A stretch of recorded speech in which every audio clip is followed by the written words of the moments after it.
Hey guys, in this video I'm going to show you a technique I've been using recently to paint bone and skeleton warriors and whatnot. It's not a particularly fancy technique, it's pretty straightforward, but I mean, it gets the job done, makes things tabletop ready. Now the model I've got here is part of a sort of a new or reimagined army I've been working on at the moment, which is sort of an undead 40k theme. It's something that I did when I was 16, when the Lost and the Damned sort of codex came out, and it was quite a fun army to put together. And then sort of more recently I thought, you know what, I might revisit this because the models I built, you know, all those years ago, they're not very good anymore. The conversion's kind of a bit dated. So I've got quite a few of them done. I was about to start painting this next load of figures that I had converted up, and this guy was built from scratch, really. So I thought he might be a good candidate for a video. So just to detail a little bit of the work, the head is from the new Skulls box set, which is, I think, really there for base decoration. And when I spotted a Kroot and sort of another alien skull, so that was great for the sort of thing I'm working on.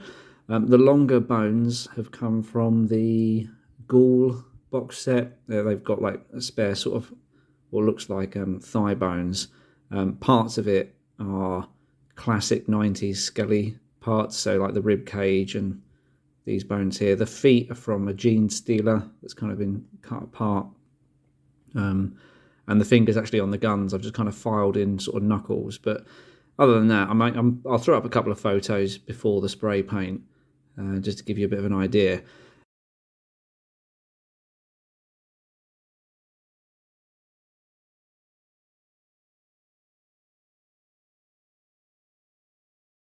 But the first sort of step to here is to base coat the bone with Stormvermin Fur. Now this has had a grey sear undercoat applied to this guy already.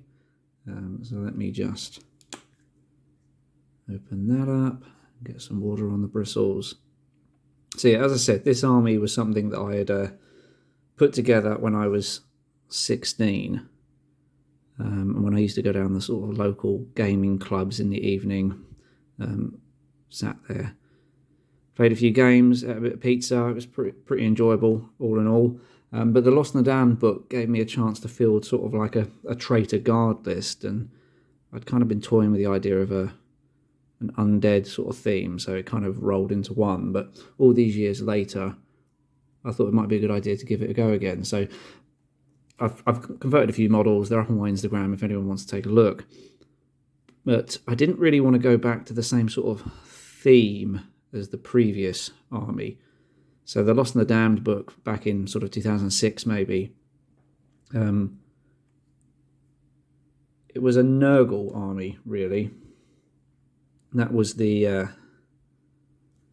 really the theme, and I guess I could have gone back to that with these guys, but it's just a bit obvious, it's a bit easy. So I was thinking, right, well, how else could you justify sort of necromancy in the 40k sort of setting? So I thought about the Legion of the Damned Space Marines, like maybe there's a guard version of that. Even in death I still serve. But then I thought, no, I want to try and do a lot of the alien races, so that's not going to work. I'm not going to have a loyal army there. I thought, well, a Blood Angel, taking it a bit too far, that would give you quite a nice sort of vampire counts aesthetic, sort of like a really shiny red space marine acting as the vampire in amongst a load of undead. That could work, but it doesn't really solve any of the lore reasons. It's kind of an interesting theme to apply, but doesn't really answer any sort of fluff questions there. So I didn't really settle on that. Thought about Elder. Could they do some sort of Wraithbone sort of nonsense? It's kind of more of a Dark Elder thing, really, isn't it? So I didn't really settle on that. What else did I consider? You got the standard traitor guard, like a rogue psyker, that sort of thing. But again, it was just a little bit too obvious. So I thought about maybe Necrons. Necrons, maybe they've developed a nanite, right, that infects the host, sort of burrows into the bone I actually settled on the Necron idea. I thought that was quite a novel one. Maybe a Necron Lord wakes up and he hasn't got any warriors for whatever reason. So he starts infected people with these nanites that control them. It's a working theory. So yeah, that's how I've got here, sort of painting up various different skeletons and whatnot. It's gives you quite a variety in the army at the very least. This is the only Kroot so far, because if I'm honest, this has been built from scratch, this model, from all different parts, as I said a couple of moments ago. In fact, the spine in this model holding it all together is a paperclip, albeit a paperclip with sort of a plastic coating. So I've used like the clippers to sort of put notches in the paperclip to signal the sort of spinal column there. So yeah. Right, well, you don't need to continue watching me paint something Stormvermin, although I've almost finished it. So I'm going to quickly finish this off without the camera in front of my face, and then we'll jump to the next bit.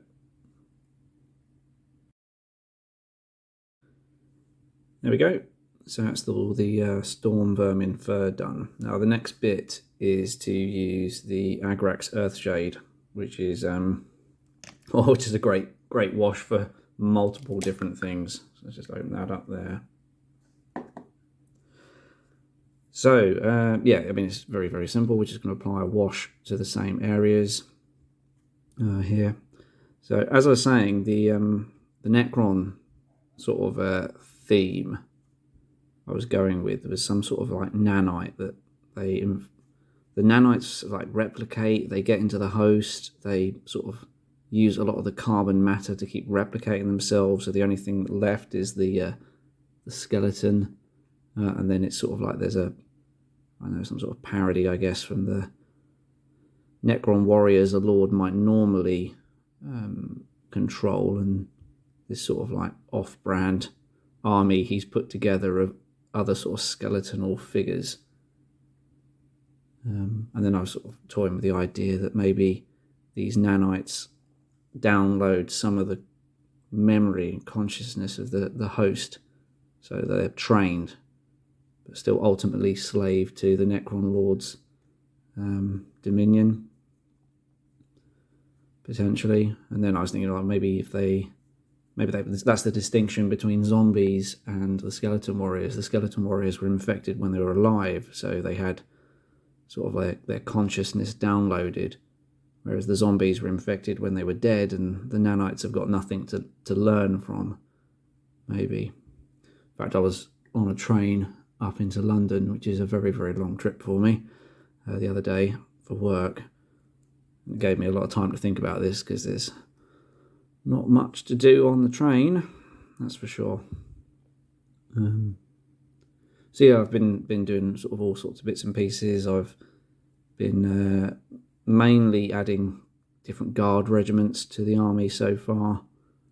A lot of Cadians, a couple of Catachans. I sort of sculpted the uniform over a skeleton, well, a Mordian uniform, because I like the old Mordian Iron Guard.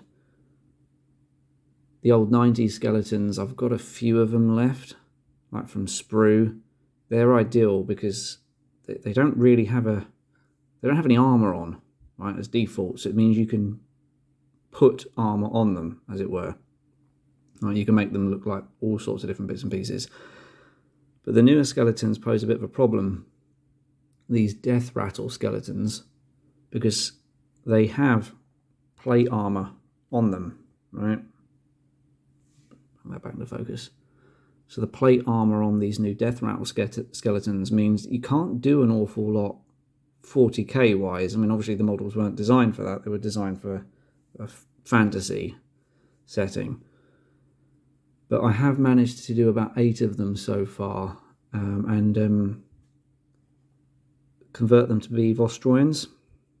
It largely works, because the Vostroyans do have a lot of like chainmail on them and sort of breastplates, although the sort of boots on the death rattle skeletons are proper sort of knightly pointed sort of boots, which don't really work for the Vostroyan theme, and I guess I could go and sculpt boots on them all, but I really don't want to. There's already an awful lot of conversion going on in this, so I'm trying to save myself a bit of time. So again, if you're interested in the sort of different models I've done in the army so far, it might be worth either checking out the blog for this, which I'll try and leave in the description of the video, or having a look at my Instagram page, because I do try and keep that up to date. So yeah, that's the Agrax wash put on him. I'm going to stop the recording and see if I've missed any spots, because as I normally complain about in these videos, the camera being in front of my face poses an extra level of difficulty for painting. Not to mention, nowadays, the only peace and quiet I get to do these videos is late at night when the kids are in bed, which means I've got this thumping great daylight bulb next to me so you can see what's going on. All of it doesn't really lend itself to a typical painting environment for me. There we go, I've missed all that down there. So yeah, I'm going to stop this, not knock over the Agrax, and make sure I've not missed any spot.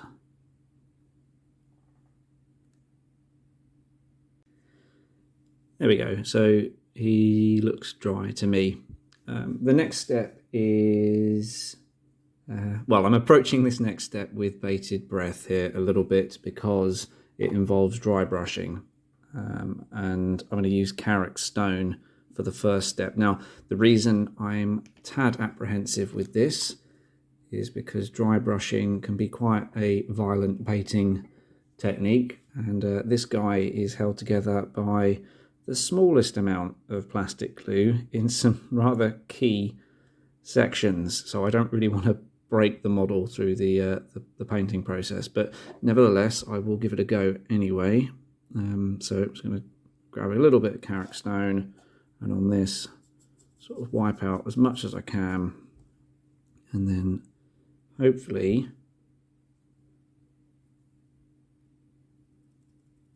flick backwards and forwards to pick out all of the raised areas, like so. So yeah, as for the rules of these guys, I mean originally the Lost and the Damned book, that you had like traitor guardsmen, they kind of took a little bit of Imperial Guard equipment, like you had Rough Riders and Sentinels and whatnot, and some sort of Chaos Space Marine detachments. And I was looking at the Death Guard book, and it kind of ticked most of the boxes. You had like the what was it, the Poxwalkers could be the zombies, and the cultists could be the skeletons. And when I was originally converting these up, I was looking at the rules for cultists, and they're all armed with auto guns. So I'm thinking, right, I'm already pushing a lot of liberties with random models, like what, you know, people are going to understand exactly what everything is on the tabletop to avoid confusion. I thought I'd arm them properly as well, but auto guns are not exactly the easiest things to come by, so I decided to make my own with blackjack and hook, which is this here. So although a lot of this looks like a Kroot rifle because I used parts of a Kroot rifle, this isn't just because the guy's a Kroot that he's armed with this. Every skeleton warrior with an auto gun is made of sort of like the front and back half of a Kroot rifle with the sort of magazine rack of one of the new Primaris bolt guns, because I've got loads of them spare. So that's how I've been building my auto guns. So even the weapons require an awful lot of converting and mucking around. So this army is definitely a work in progress. So then I was thinking, right, I'll use the Death Guard book as the codex for this undead army. But then I kind of, because it wasn't an army really around when I was playing last, was looking into the Genestealer cult book. Right? Because the problem I'm going to have with the Death Guard codex is an awful lot of stat lines in it are Space Marine stat lines, 3+ armor saves and whatnot. And it doesn't really suit what I'm going for. I want a traitor guard list almost, and I don't want to just go and use the Imperial Guard book, because You know, I want some unique units that you wouldn't really get. So I was looking at the Genestealer Cult book.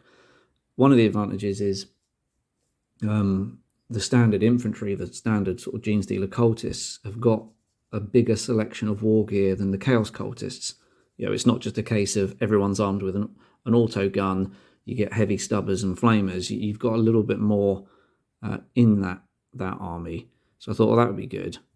But also, I could potentially use some of the other vehicles and bits and pieces, like maybe like the pure strain Genestealers could be some sort of like undead nasty, some close combat thing. So that's kind of what I've gone with. And I was in my local Games Workshop the other day talking to them about bits and pieces about this, like saying how like the Atalan Jackals, the motorbike guys, could actually give me my Rough Riders that I had in my original Lost and the Damned army.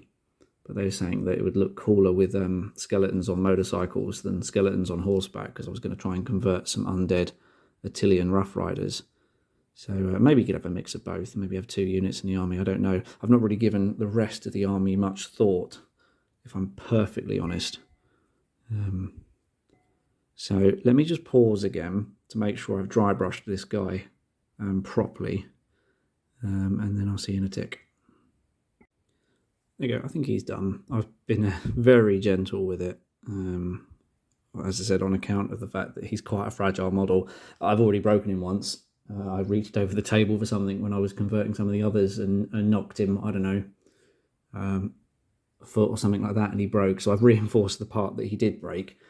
But I know this guy is probably going to be one of the more fragile models in the collection. So next bit is doing a dry brush of Screaming Skull. Again, not a huge amount to this technique. You've already just watched me do it with the Karak stone. So be careful with it again. So as I said at the beginning of the video, this is not a particularly complex, well thought out or, you know, masterful technique. And it's not difficult painting skeleton warriors, really. It's just mostly dry brushing. But I thought this is how I've been doing it. And really this video is mostly an excuse to talk about the sort of hobby I've been up to at the moment. It's a slightly different, sorry, I'm pulling it out of focus there, slightly different approach to this video, because I'm waffling about my hobby, whereas normally I just got to keep it to the painting process. So if you think this is a worthwhile pivot for the channel, let me know. I normally keep most of my nonsense and rambling to the blog, but maybe it's worthwhile putting it here as well, who knows. So that is the technique.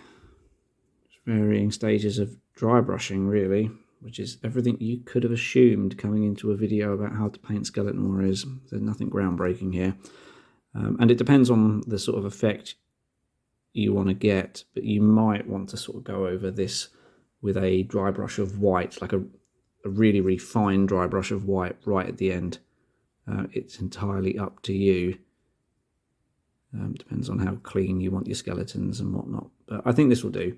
I've already almost knocked his elbow cap off once, which was just green stuff, these little bits right at the end here. So I've actually super glued it back on, so that isn't falling off again.